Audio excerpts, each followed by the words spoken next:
दोस्तों, एक समय था जब मुगलिया सल्तनत भारत के बहुत बड़े हिस्से पर राज करती थी। मुगल राजा बहुत ही ताकतवर और अमीर हुआ करते थे। उनके पास अपार धन दौलत, सोना चांदी, हीरे मोतियों का विशाल खजाना था। लेकिन अंग्रेजों ने एक ऐसी चाल चली कि जिस मुगलिया सल्तनत का पूरे भारत में डंका बजता था। लेकिन साल 1857 में अंग्रेजों ने इस विशाल सल्तनत को जड़ से खत्म कर दिया। मगर क्या आपने कभी सोचा है कि मुगलों के वंशज आज क्या करते हैं? एक समय जिन मुगलों से हर कोई डरता था, उनके वंशज आज क्या करते हैं और आज वे लोग किस हालत में हैं? तो चलिए फिर इतिहास के पन्नों के पीछे दखल देते हैं और जानते हैं अपार धन संपत्ति के मालिक मुगलों के वंशज कहाँ हैं और क्यों मुगलों के वंशज आज ताजमहल और लाल किले पर भी अपना दावा करते हैं। हेलो दोस्तों, मैं हूँ आपका दोस्त सुरेश सांचोरी और आप हिस्ट्री टेलीविजन यूट्यूब चैनल देख रहे हैं। दोस्तों, ये बात है साल 1837 की, जब बहादुर शाह जफर को मुगल बादशाह बनाया गया। उस समय तक दिल्ली की सल्तनत बहुत कमजोर हो चुकी थी और मुगल बादशाह नाम मात्र का सम्राट रह गया था। साल 1857 में जब हिंदुस्तान में आजादी की चिंगारी फड़की, उसमें बहादुर शाह जफर अंग्रेजों के खिलाफ लड़े, मगर अंग्रेज इस बगावत को दबाने में कामयाब हो गए। इसके बाद बहादुर शाह जफर ने भागकर हुमायूं के मकबरे में शरण ली, लेकिन अंग्रेजों ने उन्हें पकड़ लिया और दिल्ली सल्तनत पर भी पूरी तरह अंग्रेजों का कब्जा हो गया था। बहादुर शाह जफर मुगल सल्तनत के आखिरी सुल्तान थे। इनके पकड़े जाने के साथ ही मुगल साम्राज्य का पतन हो गया। इसके बाद अंग्रेजों ने मुगलों के अंतिम शासक बहादुर शाह जफर को उनके पूरे खानदान के साथ लाल किले की एक छोटी सी कोठरी में कैद कर दिया था। अंग्रेजों ने उनके साथ कई जुल्म किए। बहादुर शाह जफर के 21 बेटों में से 18 बेटों को बड़ी क्रूरता के साथ अंग्रेजों ने मार दिया। जब बहादुर शाह जफर को भूख लगी तो अंग्रेजों ने उनके सामने थाली में परोसकर उनके बेटों के सिर ले आए। इसके जवाब में बहादुर शाह जफर ने अंग्रेजों को कहा कि हिंदुस्तान के बेटे देश के लिए सिर कुर्बान कर अपने बाप के पास इसी अंदाज में आया करते हैं। यहाँ तक कि 3 बेटों के सिर काटकर सरेआम गेट पर अंग्रेजों ने लटका दिए, ताकि इन लोगों की यह हालत देखकर कोई बगावत करने की सोच भी नहीं सके। अंग्रेजों के इस जुल्म से बहादुर शाह जफर के 3 बेटे ही बच पाए थे, जिनमें से एक का नाम था मिर्जा जवान बख्श, दूसरे का नाम मिर्जा शाहबाज और तीसरे का नाम किस्मत बेग था।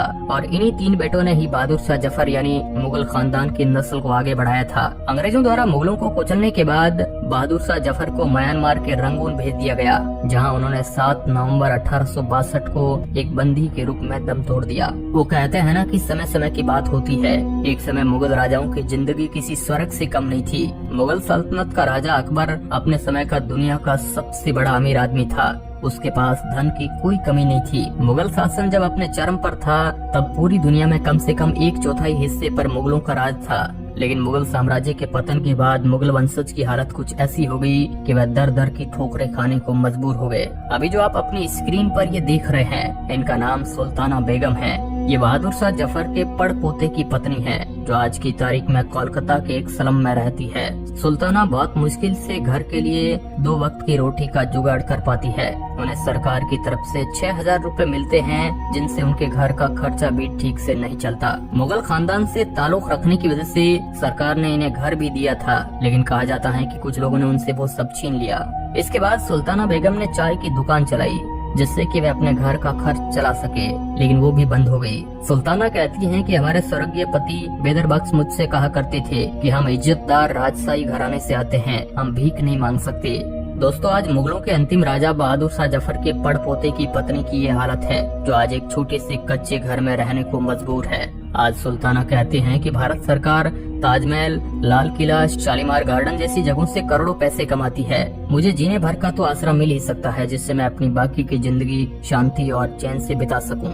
दोस्तों, एक और परिवार जो कि हैदराबाद में रहता है, ये भी बहादुर शाह जफर के बेटों के वंशज है। इनका नाम याकूब हबीबुद्दीन तूसी है, जो कि अकबर की 12वीं पीढ़ी के वंशज है, जो आज हैदराबाद में रहते हैं। हबीबुद्दीन तूसी जो आज भी किसी राजा महाराजाओं की ड्रेस में रहते हैं, और ये मुगलों के खानदान से होने की वजह से सरकार से ताजमहल, लाल किला और सभी मुगल इमारतों पर अपना हक मांगते हैं, जिसके लिए बाकायदा इन्होंने भारत सरकार पर दावा भी ठोक रखा है।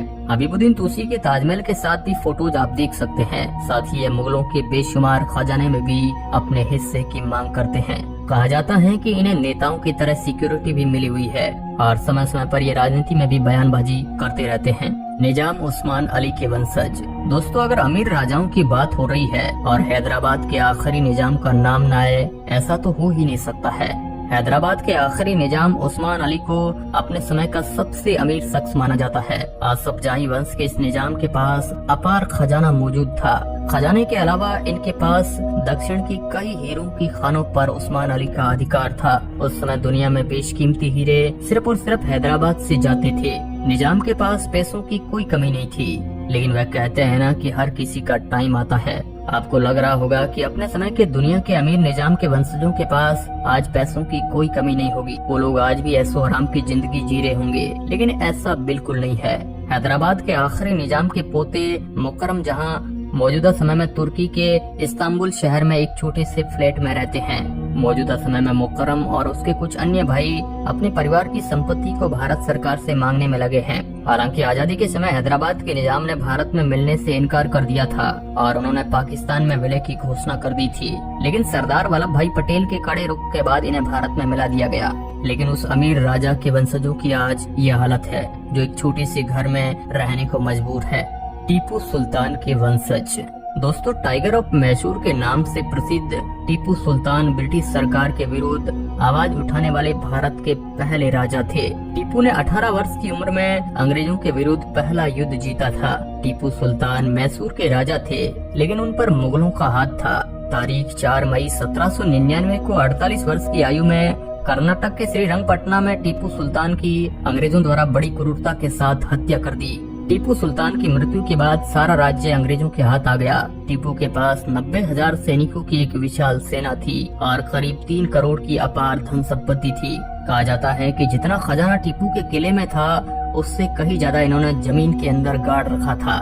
लेकिन टीपू सुल्तान की मौत के बाद सारा खजाना अंग्रेजों ने अपने हाथ में ले लिया। आज के समय में टीपू सुल्तान के वंशज अपना गुजर बसर करने के लिए रिक्शा चलाते हैं। टीपू सुल्तान के 2 पोते सनवर और उनके भाई दिलावर कोलकाता की शाही मस्जिद के पास रहते हैं। इनकी हालत ऐसी है कि आज अपनी जीविका चलाने के लिए रिक्शा खींचकर काम चलाते हैं।